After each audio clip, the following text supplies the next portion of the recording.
বাবা দেখ তো ফোনটা কি হয়েছে, কথা শোনা যায় না।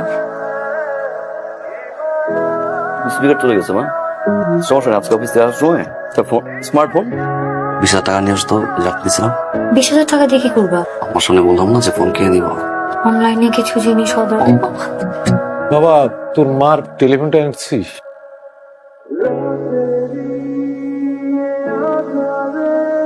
বাবা, টেলিফোন আনার জন্য যে টাকাটা আমার কাছে ছিল ওটা আমি অনলাইনে খরচ করে ফেলছি, সেই জন্য এই মাসে টেলিফোনটা আনতে পারে নাই। নেক্সট মাসের বেতন থেকে কিনে দিবে বলছে।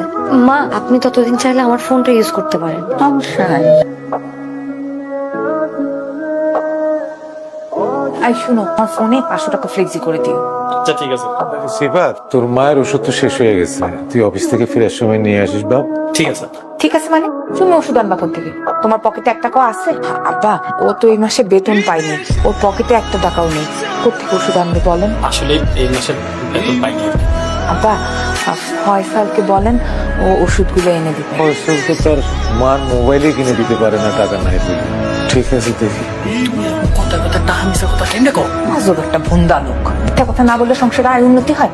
যাও অফিস যাও। এই ওষুধগুলো আছে কাকা, কতদিনের দেবো? 15 দিনের দিলেই চলবে। আচ্ছা।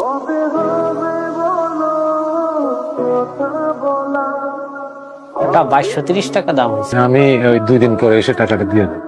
কাকা আমাদের এখানে তো বাকি দেই না। আমি তো এই 4 নম্বর গুলিতেই থাকি, আমি নিজে এসে দিয়ে যাবো, কোনো অসুবিধা নাই। আপনার আমি চিনি কাকা, কিন্তু মালিকের খুব প্রেশার, আমাদের বাকি দেওয়া নিষেধ। দিন পরে দিয়ে দেবো, তুমি চিন্তা করো। আচ্ছা ঠিক আছে।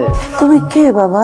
আপনি আমাকে চিনবেন না, এটাই তো স্বাভাবিক। এই বাসার দিশা ম্যাডাম আছে না, উনি আমাদের ব্যাংকে 15,000 টাকা মাসিক ইপিএস করেছে। আম্মা নাকি ডাকে? দেন ডিবিএস টাকা দেন, ডিবিএস 15,000 টাকা দেন। তোমার সাথে আমার একটু কথা ছিল।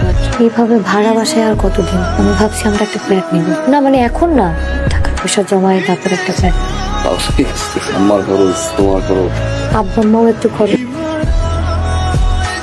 না, মানে ফ্ল্যাটটা কিনলে তো আব্বা আম্মাও আমাদের সাথে থাকবে না। বড় ভাইরা ডিপিএস খুলছে 15,000 টাকা। সাথী, আমার শরীরটা খারাপ তো, কটা কাপড় ভিজেছে, একটু ধুয়ে দাও তো।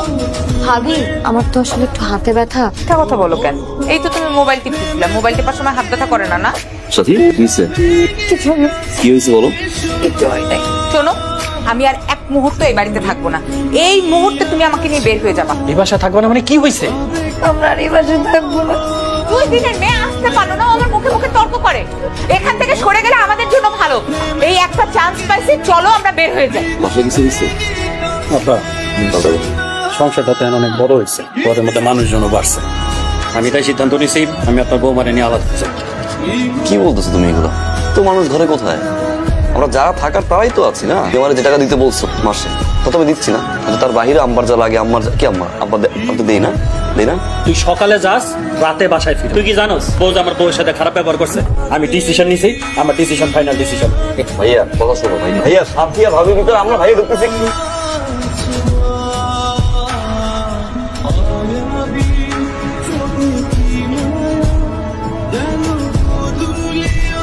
সবই তো বুঝলাম, আপনি এই অবস্থায় চাকরি করতে পারবেন? পারুম স্যার। আপনার বয়স হয়েছে, এই শরীর নিয়ে সিকিউরিটি গার্ডের চাকরি 8 ঘন্টা দাঁড়ায় থাকতে হবে।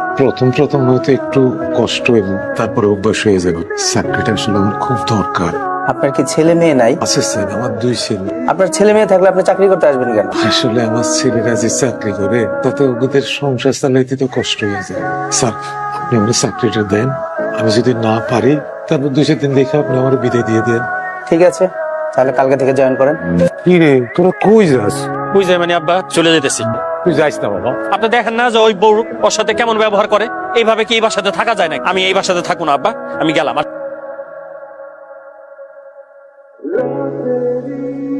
এটা কি মা? এটা কি? আমি যে অফিসে চাকরি করি সেই অফিসের সিকিউরিটি গার্ড আমার বাবা। এইটা ছিল বাবা যায়। সাথী, ভাই সাথী। এটা কি? এটা কি? 35,000 টাকা বেতন পাই, যে জন্য 5টা পয়সা খরচ করি। আমার বড় ভাই চলে যাওয়ার পর আমি বলছি বাসার খরচ লাগুক, মায়ের ওষুধ লাগুক, আব্বার চিকিৎসা লাগুক, সব খরচ আমি দেখবো। আম্মা বলছিলাম আমি বাবার গায়ে সিকিউরিটি, আমার বাবার গায়ে সিকিউরিটি কেন? আমার অফিসের গেটে আমার বাবা সিকিউরিটি গার্ডের ড্রেস পরে স্যালুট দেয়। ঘরের সব খরচের টাকা আমি তুলে নেই। বিজনেস খাবো, হয়তো মার টাকা লাগবে, তা না হলে বাবার টাকা লাগবে। তোর মতো মেয়ের কাছে বলতে পারো না। বেড়া, তুমি বলতে চাও? বেড়া, আজকে থেকে তোমার ছেলে একটা ছেলেই থাকবে।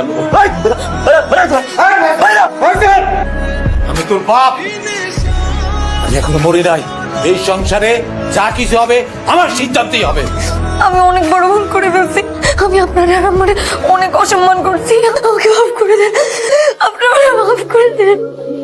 আম্মা, আম্মা, আপনি আমার মাফ করে দেন। সন্তান ভুল করলে বাবা মার উচিত মাফ করে দেওয়া। আমাকে মাফ করে দাও, আমি বুঝি নাই। আমার তো বড় আব্বা আমার নিজে বাবা